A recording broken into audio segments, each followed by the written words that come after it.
Thank you very much. Thank you. Good morning. Denmark is truly is known as the happiest country in the world, and that might make us a good example of how to live the good life. But what is it that makes us the happiest people in the earth? And what are we prepared for the future to stay the happiest people on earth? And maybe it would actually be more noble to ask what we can offer the world by being the happiest people on earth. Before I go on with the facts, I would like to invite you to a small exercise. Are you ready for that? Yes. Yeah? Great. Then in a moment I will ask to stand up and find yourself a partner. And when you have done that, then you grab each other's arms and you hold them like this, like if you were going to arm wrestle in the air.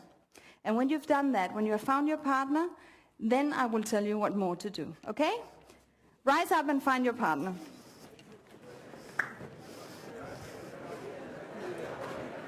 Okay. Great. Now, your job is, your job is to get your own hand down as many times as possible until I say stop, okay? Great, start now.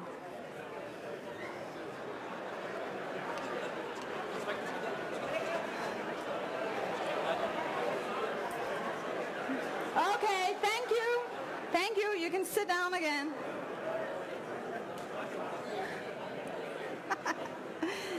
Thank you very much. So, how many of you exceeded 20? Great, thank you. Then, could you please show us how you did it? Please stand up and show us how you did it. Like that, thank you. Thank you very much.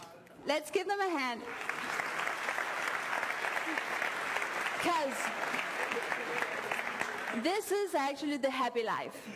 And it's also the future way of cooperating. I saw a lot of you, you were really fighting very much to get your own hand down. But this is actually the future. And it has something to do that the good life is not just by pursuing your own agenda and just fight back every time life doesn't go in your direction. Instead, it's about using the powers around you to fulfill some kind of common vision like you did. And the second thing is that it's also the way of cooperating. It's called co-creation. And it's because many of us are raised to pursue our own agenda.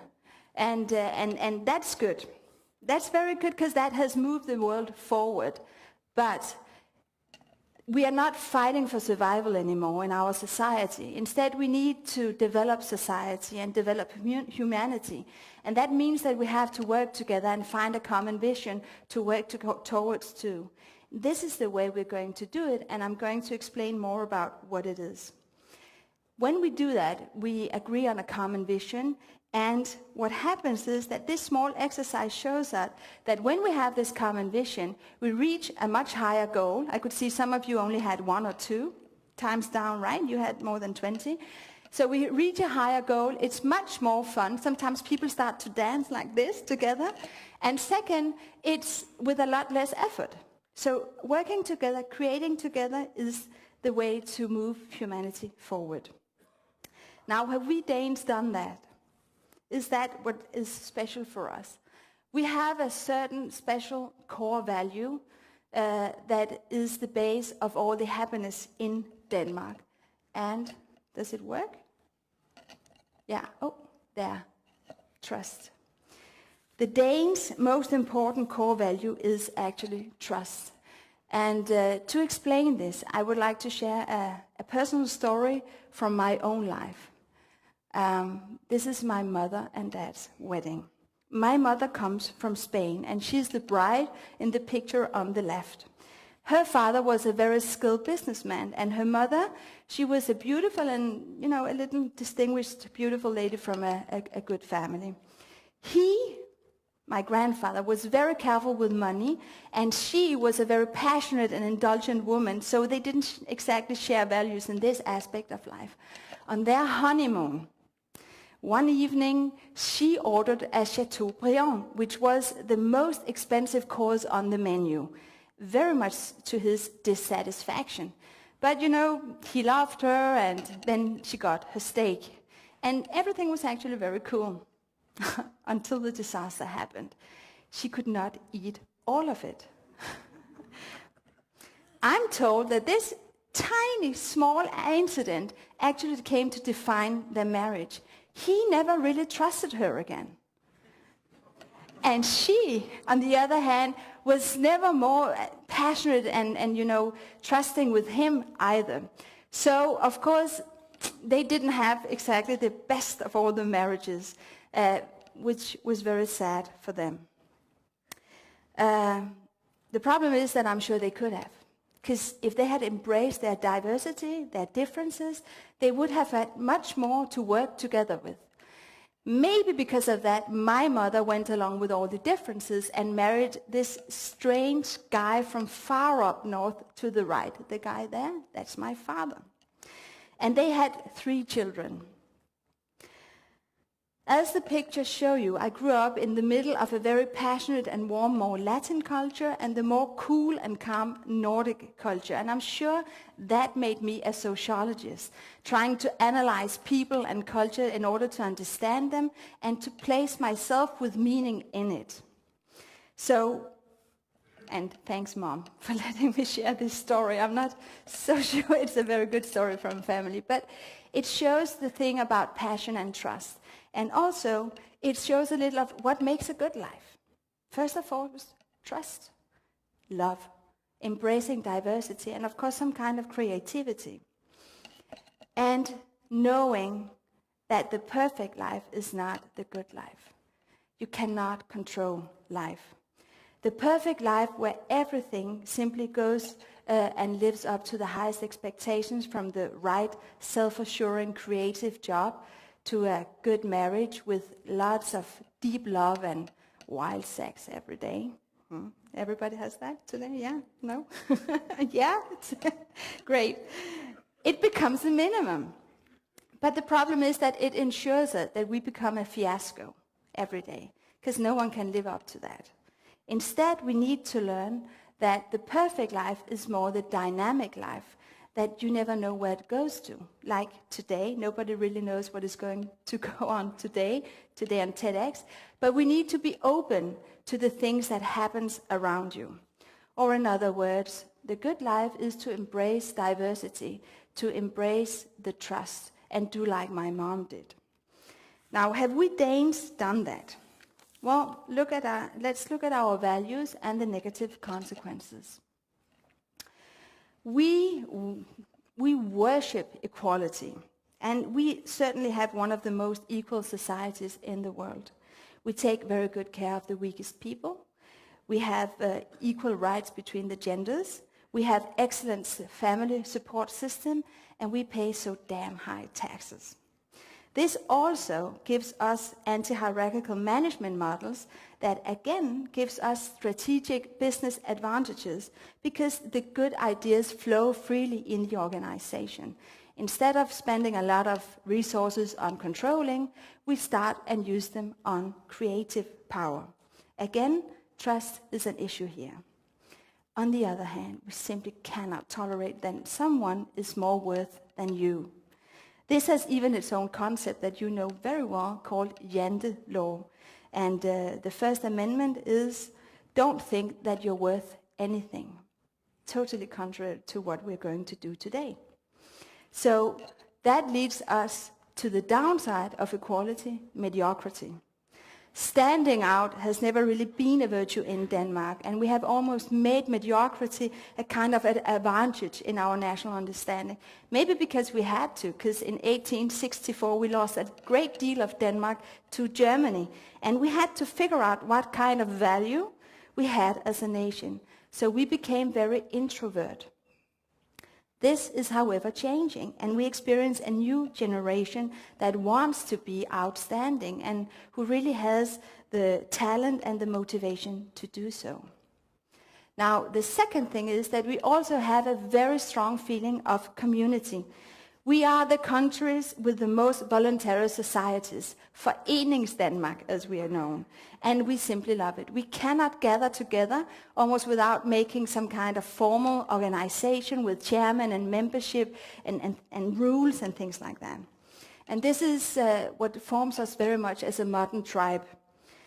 And it also makes us very homogeneous, much too homogeneous, because we need the conflicts. We need the differences to make a creative tension. So the fluctuation between different ideas and norms and values and behavior fertilize each other in order to develop society. Finally, we Danes think that we are very liberal-minded. We like to say that we practice an enlightened form of tolerance, and especially when it comes to sexual lifestyles or personal moral and ethics. It is no coincidence that in Denmark that porn was released first, also like it was the first country where we had legally binding partnerships between homosexuals. We got our freedom of speech very much, which got us into trouble in 2005 when the Danish newspaper Jyllandsposten printed the satiric drawings of the Mohammed. Some of people, they damned us about it, others admirers of it, but we have the belief that no one, simply no one, should tell us what we should do. And the downside of this liberal-mindedness is the indifference. Our patient has a negative side to that. We might accept bad conditions for much too long, for fear of conflicts. For instance, we have a very high rate of suicide, and we drink too much, especially here at Christmas time. But especially the young people drink much too much. And this happens also because we have a fear of interfering in other people's personal lives, because we have the state to regulate us, and it certainly does that.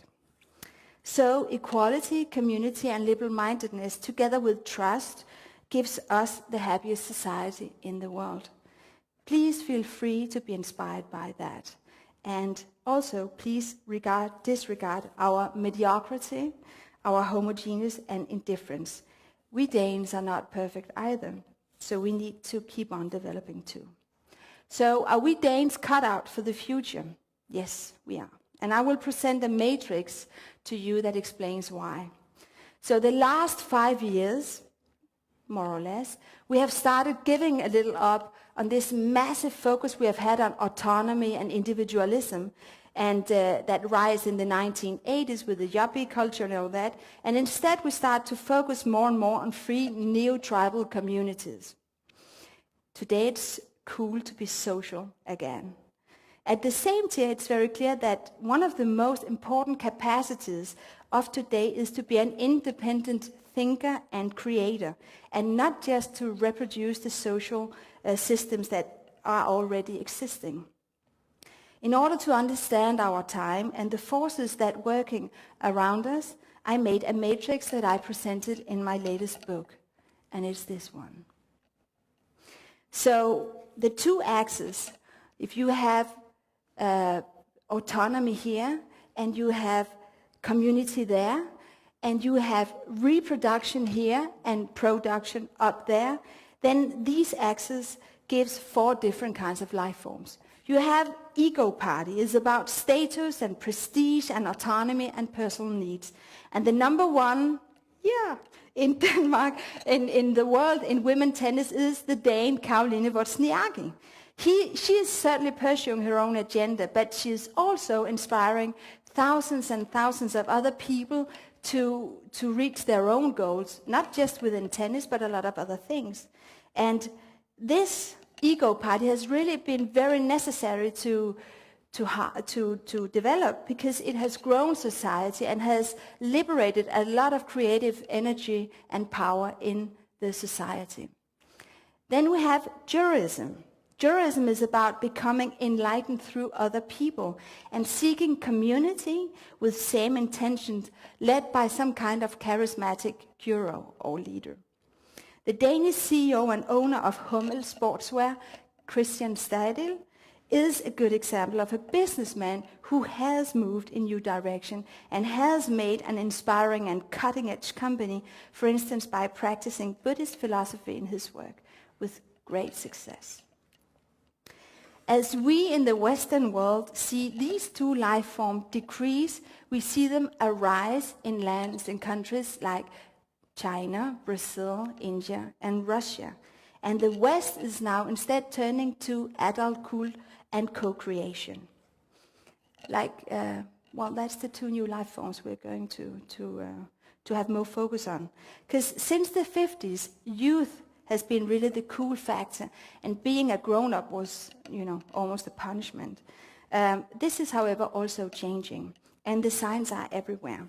We speak about primetime women. We love TV series as Mad Men, as Sex and the City, Desperate Housewives, and more fashion and business magazines are making themes about this new life form. We now seek to embrace experience and responsibility and breed a whole new kind of grown-up lifestyle that contains the best from both the youth's open-minded and dynamic way of living on one side and the adult way of taking responsibility for many more than just yourself. The Danish company, The Sociologists, is a shining example on adulthood, because Torkild's son had a son, he has a son that is autistic, and to help his son to get a good life and a good job when he grew up, he started a company that makes special use of the special skills that autistic have. So they made autism an asset, and is also a good example of why the Danes are so very much in front of innovation, social innovation. And then we have the last life form, co-creation. This is without a doubt the most important life form for the future, and it will be paramount to embrace this kind of life form if you want to survive as a company or an organization. It is all about creating, not just cooperating with others, and accepting and nurse the creative individual minds and understand how you make them work and develop together. The Danish Green think tank, headed by Martin Lidegaard, is an inspiring example of how this is done by including both NGOs on one side and oil companies on the other side, two parts that normally would waging war. They go together now to find out how to lower the CO2 in Denmark. So yes, we Danes are actually ready for the future. We have all the right factors with us to be creative. We are already a unique combination between institutionalization and community on one side and the independence and liberal thinking on the other. The best possible mix for co-creation. Now we just need to keep on developing our society by adding more passion and diversity to it. There are a lot of countries much less happy than Denmark, and Ghana is one of them. In October this year, I visited Ghana for the humanitarian organization Care Denmark. Here I met Tashira, who was accused of being a witch. After being beaten and banished by her late husband's brother, she came to a so-called witch village where Care and other partners helped her and the other women to have a good life and to contribute to society. And just by living their lives, they provoke a change of mindset and contribute to the evolution of a whole country. And that is what I want you to do too. Live your life to change the world. The truth is that most of us have witches of our own. We tend to banish our talent, our creative power, our dreams, and we are often the harshest critics of ourselves. In doing so, we withhold our original contribution to mankind, and this is a loss for everybody. And that is why I would like to ask you all here to consider this. What is your purpose of life? How will you create evolution? Please take just a small moment to think about that. Thank you for your attention.